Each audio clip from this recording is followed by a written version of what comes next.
So we talked a little bit about the malware landscape. I want to talk a little bit more about malware analysis. There's, like I said, a couple of different ways AB signatures detect malware, at least traditionally. We see there's three types right now. There's worm checksum, which is checking the hash value, which we just discussed in the previous lesson. There's also script and macro checksums. So basically, antivirus is checking for specific scripts and content within those scripts to see if they're malicious scripts or not. That's another way. But there is a third way they check it, and I am not going to name it just right now. We'll get to it in just a little bit. But does anyone know what that third way is? Think about it. All right. So, as I said, checksums, any type of checksums, the issue with checksums is that they're searching for a very, very specific worm checksum. And anything out of that worm checksum is not going to be caught.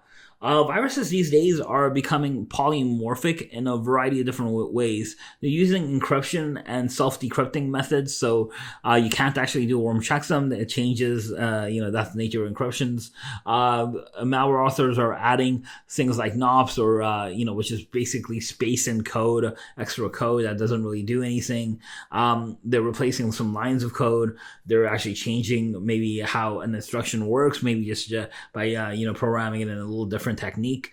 All those ways result in the same functionality but a different checksum, and that makes antivirus not really popular. So I talked about the third way. The third way is, viruses get detected is through behavior.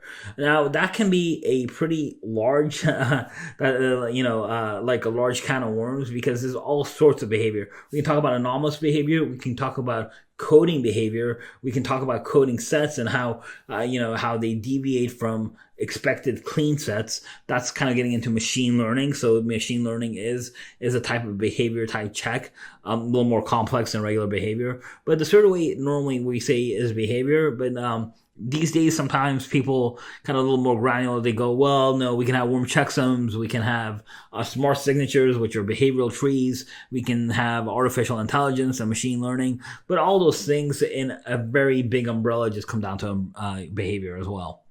I hope that made sense, and I will see you in the next lesson.